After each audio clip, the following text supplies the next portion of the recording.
At present on कर दिए। At present we are going to teach and learn the subject obstetrics for the student of BHMS third, and the today's topic is uterine inertia. What is uterine inertia, or what do you know about the uterine inertia, its causes and treatment of uterine inertia? अभी अभी हम लोग obstetric subject से uterine inertia chapter पढ़ने जा रहे हैं, यानी यूटेराइन इनर्शिया के बारे में आप क्या जानते हैं, या यूटेराइन इनर्शिया क्या होता है, इसका कारण क्या होता है और इसका इलाज क्या करें। Okay, first of all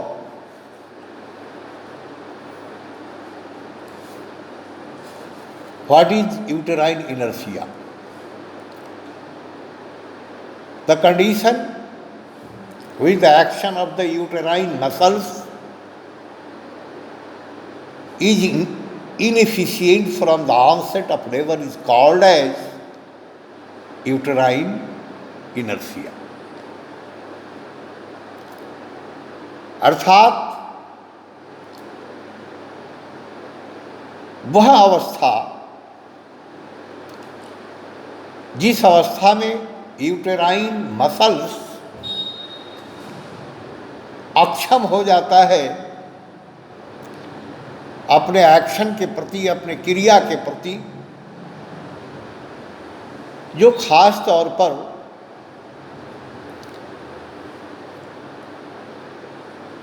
delivery के पीरियड, लेबर के पीरियड में यह बहुत सारे रोगिणी में देखने को मिलता है। यूटेराइन इनर्शिया को अगर दूसरे शब्दों में जाना जाए तो यूटेराइन इनर्शिया का मीनिंग हुआ कि ये kinds of paralytic condition of the muscles, uterine muscles,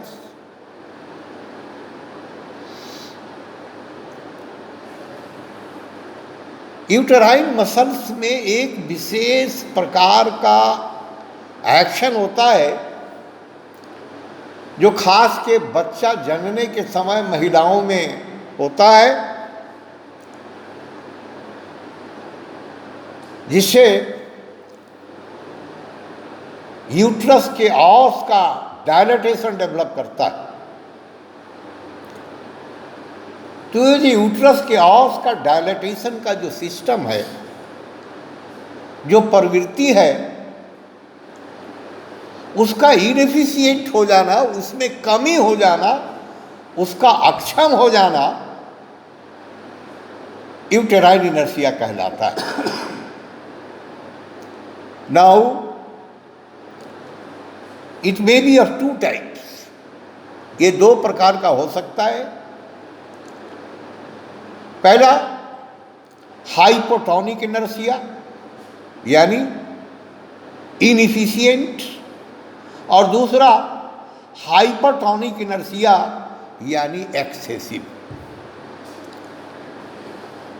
एक में जो यूट्रस के ऑस का जो रियल एक्शन होना चाहिए उसमें कमी हो जाना, और दूसरा है जो यूट्रस के ऑस का जो रिएक्शन है उसमें अधिकता होना। ये 2 टाइप का होता है।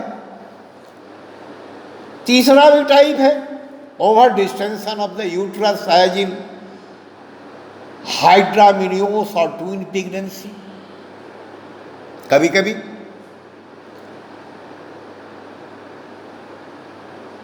यूट्रस बहुत ज़्यादा डिस्टेंडेड हो जाता है, जो देखने को मिलता है हाइड्रामिनियोस में। एक फ्लूइड जो होता है, एक पानी जो अंदर होता है, या ट्विन प्रेगनेंसी में। ट्विन प्रेगनेंसी का मीनिंग हुआ जहां जुड़वा बच्चा का मामला स्टैंड करता है। चौथा है फूलनेस ऑफ ब्लैडर और रेक्टम, पेशाब का थैला भरा हुआ हो या रेक्टम पैखाना से भरा हुआ हो।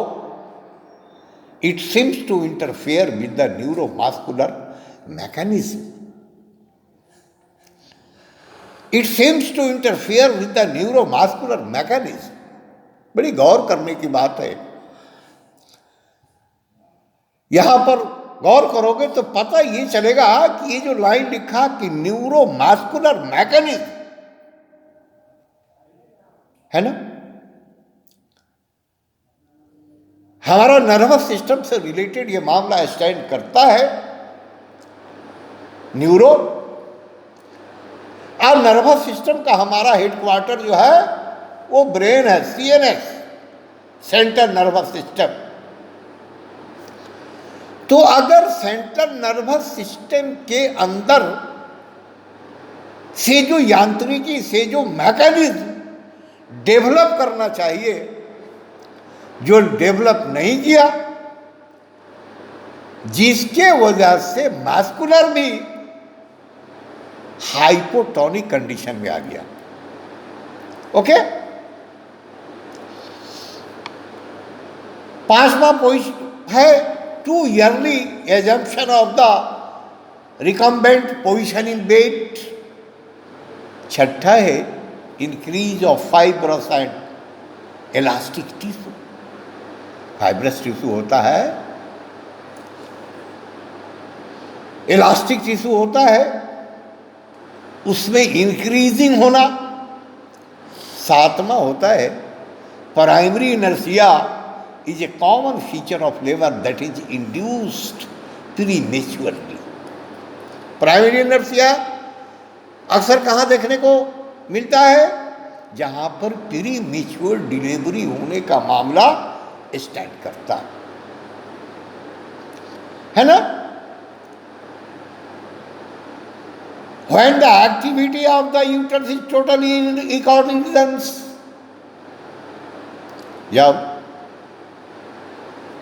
यूटरस का जो एक्टिविटी है वो टोटली इनकोऑर्डिनेट हो जा रहा है। इनकोऑर्डिनेट का मतलब हुआ कोऑर्डिनेट नहीं करना,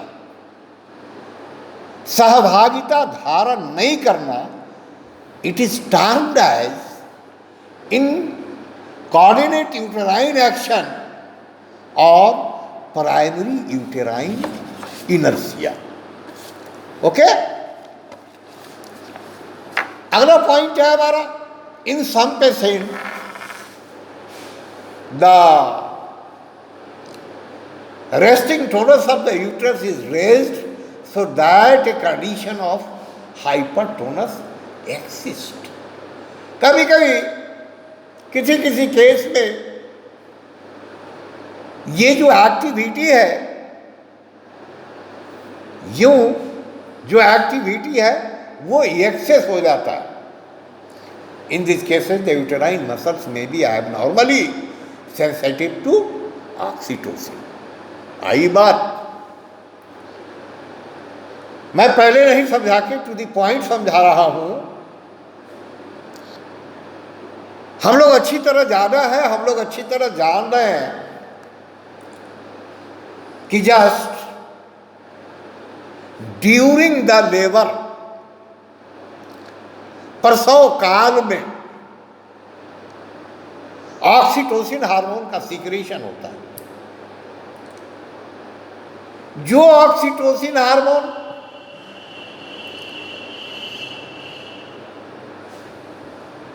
यूट्रस के औस में एक विशेष प्रकार का बल प्रदान करता है, ताकत प्रदान करता है, जिसके वजह से यूट्रस के औस का एक्टिविटी इस तरह का होने लगता है, जो होता है due to secretion of oxytocin hormone. तो ऑक्सीटोसिन हार्मोन के लिए रिस्पॉन्सिबल हमारा सीएनएस है, और सीएनएस में अवस्थित पिट्यूटरी ग्लैंड है ना। पिट्यूटरी ग्लैंड का इसमें सबसे बड़ा रोल है, जो ऑक्सीटोसिन हार्मोन का सीक्रेशन करता है। तो सीक्रेशन तो वो कर रहा है, बट वो ऑक्सीटोसिन हार्मोन का एक्शन यूट्रस के औस पर, यूट्रस के मसल्स पर, यूट्रस के नर्व पर नहीं हो रहा है। In this cases where uterine activities are morally sluggish, the relating tonus is found to be low. The relating tonus is found to be low. जो एक टोन होना चाहिए, एक टोनस होना चाहिए, वो लो हो जाता है। This condition, which is relatively uncommon, may be referred to hypotonic uterine inertia. Hypotonic uterine inertia. जाहिर सी बात है, जब यूटेराइन इनर्शिया डेवलप किया है, तो यूट्रस का औस को जिस रेशियो में डायलेट होना चाहिए, वो डायलेट नहीं हो पाएगा। नतीजा क्या होगा? एक्सपल्शन ऑफ फीटस वहां पर रिटेन कर जाएगा, फीटस एक्सपेल्ड नहीं हो पा रहा है, नहीं हो पाएगा। नतीजा है कि वो डिलीवरी, वो लेबर कॉम्प्लिकेटेड हो जाएगा। ओके, तो हम लोगों ने समझा what is uterine inertia and what are the causes of uterine inertia. तो ये ऑक्सीटोसिन हार्मोन का एक्शन यूट्रस के औस पर नहीं हो पाना, जिसके वजह से यूट्रस के औस का जो रियल एक्टिविटी है उसका नहीं हो पाना, यूटेराइन इनर्शिया कहलाता है। ओके, नाउ ट्रीटमेंट, इलाज क्या है? In fact there is no satisfactory specific treatment of this condition, as it is usually the sequelae of prolonged effort to overcome some obstruction. Allopathically कहता है, according to anatomy and physiology, कि इसका कोई satisfactory और specific treatment नहीं है। सच obstruction में भी ड्यू टू साइज, पोजीशन और presentation of the child, or to some fault in the hard or soft passage. कुछ परिस्थिति में, कुछ condition, uterine exhaustion is also apt to occur in much debilitated patient and in women who have had a rapid succession of pregnancy. ये वो महिला काफी कमजोर है ना, and rapid succession of pregnancy, यानी बहुत बार बार बच्चा जनने का जिसमें प्रवृत्ति रहा हो। The most important is that the delivery of the child which uterus in this condition is very liable to be followed by severe post partum haemorrhage. इस तरह के डिलीवरी में पोस्टमार्टम हैमरेज होने का प्रबल संभावना होता है, स्वाभाविक है। जितना डायलेट होना चाहिए यूट्रस के ऑस को उतना डायलेट हुआ नहीं, और फीटस का एक्सपांशन हुआ तो स्वाभाविक है टीयर होगा, और टीयर होगा तो हैमरेज होगा।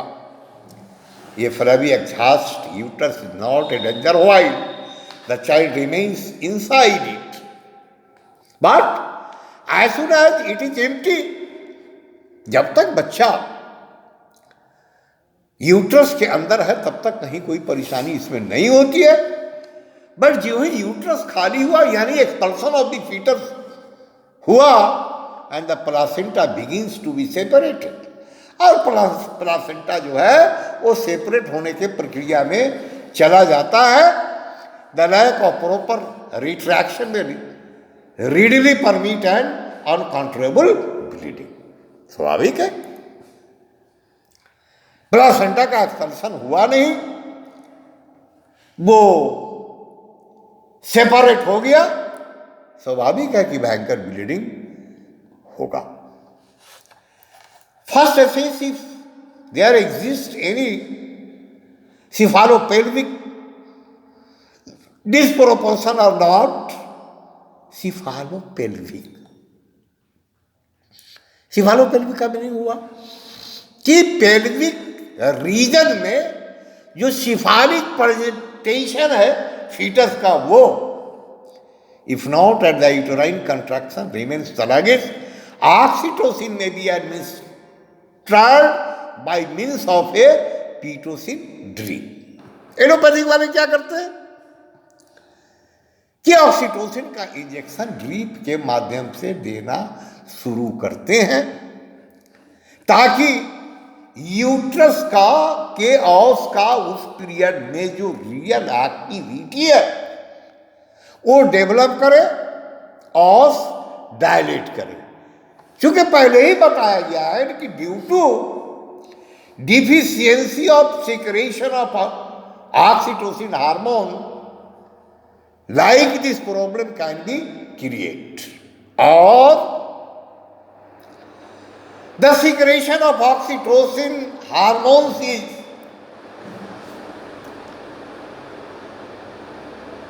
coming properly, acting properly, but not the action of the oxytocin hormone is on muscles of the uterus or nerve of the uterus. The uterus is said to be in a condition of hypotonus and little harm can result in stimulating it. Oxytocin is administered in extreme dilution. कहता है कि oxytocin अगर देना ही पड़ रहा है, यानी oxytocin hormone देना ही पड़ रहा है, तो कहता है कि ज्यादा डाइल्यूशन में कम से कम 1 पिंट NH हो DNS हो उसमें देना है, कम डाइल्यूशन में नहीं देना है। 5 units are emptied into half a liter of normal saline and the resulting solution allowed to drip into the patient cubital vein at an initial rate and the speed of the infusion hastened or slowed accordingly. जो IV drip करना है very slow करना है, धीरे धीरे करना है।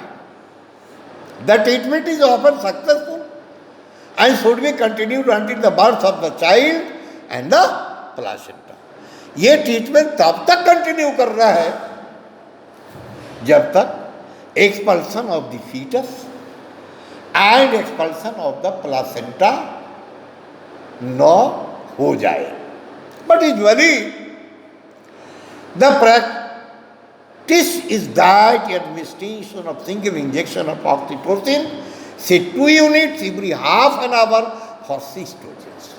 कहता है कि 2 यूनिट हाफ एन आवर के इंटरवल पर 6 डोज तक देना चाहिए is not nearly so successful in dealing with this complication. Okay? तो ये चूंकि यूरोपैथिक फार्मूला है, चूंकि ऑक्सीटोसिन हार्मोन का ही उस वक्त बहुत बड़ा रोल है, ये यूट्रस के ऑस पर एक्शन करता है, उसको डायलेट कराता है।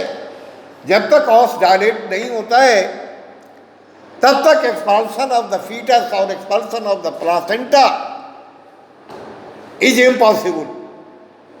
सो directly oxytocin hormone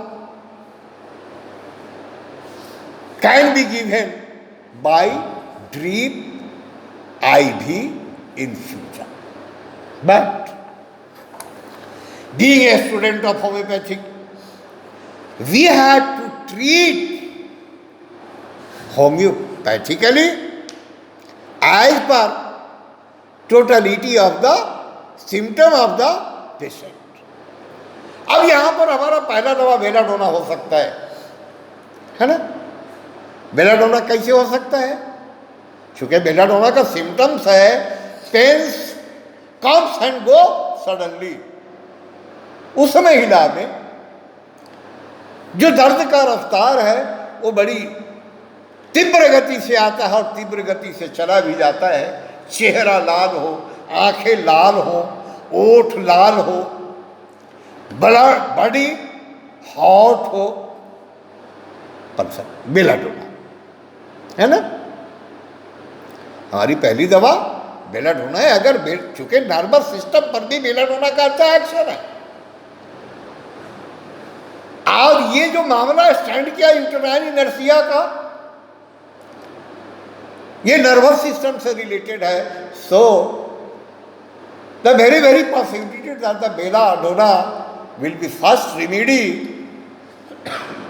for this patient, may be as per symptom. Second medicine इसका पल्साटीला भी है ना। थर्ड मेडिसिन इसका कोलोफाइलम भी है।